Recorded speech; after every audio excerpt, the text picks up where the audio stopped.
దైవ స్వభావంలో నెక్స్ట్ స్వభావం నీతి. రైచియస్నెస్. నీతి అంటే రైచియస్నెస్. ఇమ్మార్టాలిటీ అంటే అమర్త్యత. ఇది అమర్త్యత కాదు, నీతి. నీతి అని మాట్లాడేటప్పుడు జాగ్రత్తగా ఉండాలి. దేవుని నీతి,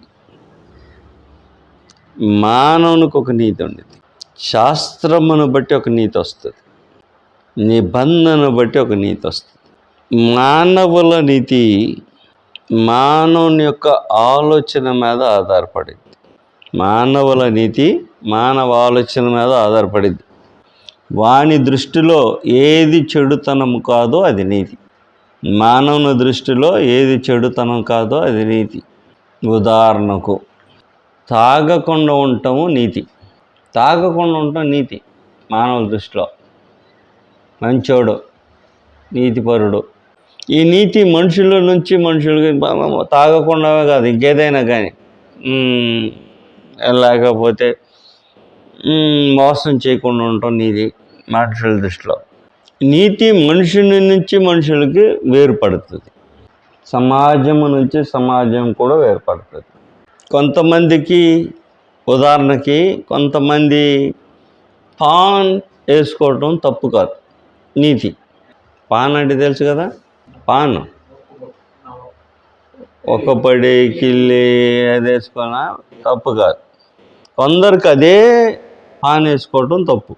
నీతి దేని మీద ఆధారపడింది అనమాట? మనుషుని యొక్క ఆలోచన మీద అది ఆధారపడింది అనమాట. కొందరికి నీతి అనిపించింది, కొందరికి నీతి అనిపించనే పోతుంది. ఇదే కాదు, ఇద్దరు పిల్లలు ఉండటం, ఇద్దరు భార్యలు ఉండటము ఒక సమాజంలో నీతి కాకపోతే మరొక సమాజానికి అది నీతి. కావున మనుషులు నీతి అనుకునేది వ్యక్తి అయినను సమాజం అయినను తాము ఏర్పాటు చేసుకున్న కట్టడల మీద ఆధారపడుతుంది. వాస్తవానికి ఇది యోగ్యమైన నీతి కాదు. నీతి యొక్క హద్దులు, నీతి యొక్క హద్దులు దేవుడు తనంతగా తాను ప్రతిపాదించుచున్నాడు. నీతి యొక్క హద్దులు దేవుడు తనకు తాను ప్రతిపాదించుచున్నాడు. ఆయన దేనిని ప్రతిపాదించాడో అది నీతి. ఆయన చేయుటకు దేనిని ప్రతిపాదించాడో అని రాసుకోండి. ఆయన చేయుటకు దేనిని ప్రతిపాదించాడో అది నీతి. ఆయన చేయవద్దని దేనిని ఆటంకపరిచాడో అవి అనీతి. గమనించదగిన విషయమేమనగా, దేవుడు ఏ చట్టమునైతే యోగ్యముగా భావించుచున్నాడో అది పరిధిని బట్టి తను జీవించుచున్నాడు. లేకపోతే దాని ప్రకారము ఆయన జీవితము, ఆయన యొక్క జీవిత విధానం కలదు. అందుచేత అతడు నీతిపరుడని, నీతిమంతుడు, నీతిపరుడని, నీతియుక్తమైన వాడని సంబోధించుచున్నాం. ఎప్పుడైతే ఒక వ్యక్తి దేవునిని, ఆయన యొక్క మాటలను ఉల్లంఘిస్తానికి లేక దేవుని యొక్క మాటలు నమ్ముటకు తెలియచేయబడిన, ఏమని రాశారు? దేవుని యొక్క మాటలను ఉల్లంఘిస్తాడో,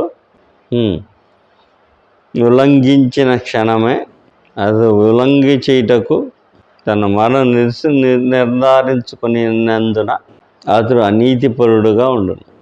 దేవుని యొక్క చట్టము, ఆజ్ఞలు ఆధారం చేసుకొని జీవించేవాడు నీతి సంబంధుడు.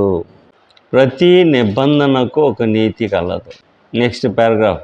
ప్రతి నిబంధనకు ఒక నీతి కలదు. ధర్మశాస్త్ర నిబంధన కూడా ఒక నీతి కలదంటేనో, ధర్మశాస్త్ర నిబంధన కూడా ఒక నీతి కలదు.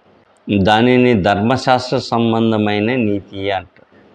మనుషుల నీతి అని చెప్పినప్పుడు పరిశీలన నీతి జ్ఞాపకం చేసుకోండి. మనుషుల నీతి అని చెప్పాము చూసారా, దాంట్లో ఏముంటుంది? పరిశీలన నీతి కంటేను శాస్త్ర నీతి ఒకటి ఉంటుంది, పరిశీలన నీతి ఒకటి ఉంటుంది. మత్తయి సువార్త 5వ అధ్యాయము. ఎగ్జాంపుల్ చెప్తున్నా, గ్రంథం కోట్ చేసుకునేటప్పుడు అవన్నీ ఎగ్జాంపుల్స్ మీద. మానవుల నీతి ఉంటుంది, సొంతగా ఒక్కొక్క వర్గాన్ని, ఒక వ్యక్తికి ఉంటుంది, వర్గాన్ని కూడా ఉంటుంది అన్నమాట. రైట్. ఇప్పుడు మనం చూస్తున్న సందర్భం, దేవుడు నిబంధన స్థిరపరచబడిన నిబంధనకును ఒక నీతి కలదు. కాలము గతించినప్పుడు లేక వేరు వేరే నిబంధనలో వేరే వేరే నీతి ప్రతిపాదన చేయబడి అనుసరించబడుతుంది. ఒకటి నీతిని ఆ నిబంధన యొక్క నీతిని బట్టి నడుచుకున్నవాడు ఆ కాలంలోన నిబంధన బట్టి ధర్మశాస్త్రగును. రోమిల రాసిన పత్రిక 3వ అధ్యాయంలో, రోమిల రాసిన పత్రిక 3వ అధ్యాయం 18వ వచనం చూడండి. వారి కనుల ఎదుట దేవుని భయము లేదు, ప్రతి నోరు మూయబడినట్లును సర్వలోకము దేవుని శిక్షకు పాత్రమగునట్లును ధర్మశాస్త్రము చెప్పుచున్న ఆజ్ఞాపించిన వాటినన్నిటిని అన్నమాట.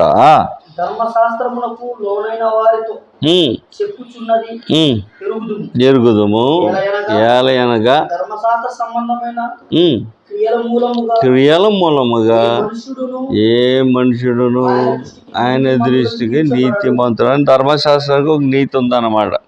ధర్మశాస్త్రానికి నీతి అని ఒకటి ఉందన్నమాట, ధర్మశాస్త్ర సంబంధమైన నీతి. రైట్.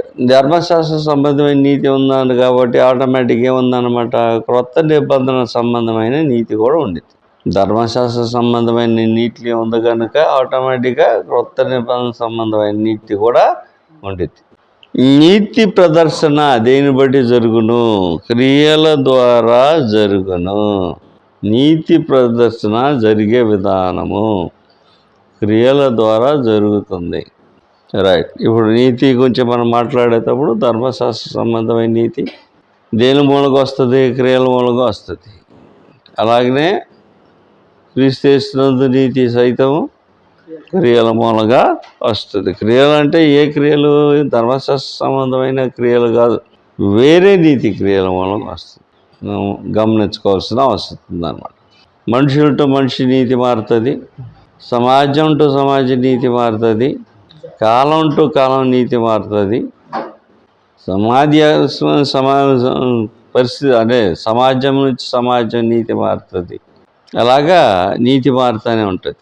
నీతి మారచ్చు కానీ దేవుని యొక్క నీతి మారనిదై, దేవుని యొక్క నీతి మారనిదై ఏకరీతిగా ఉంటుంది. దేవుని యొక్క నీతి మారనిదై ఏకరీతిగా ఉంటాడు. వగరసగత్ల. నెక్స్ట్, దేవుడు మానవాళ్ళలో నుంచి ఎదురు చూసేది ఏంటి? దేవుడు మానవాళ్ళలో ఎదురు చూసేది ఏంటి? దేవుడు మానవాళ్ళలో ఎదురు చూసేది ఏంటి? సరే వెళ్ళరండి, ఇంటికి వెళ్ళరండి.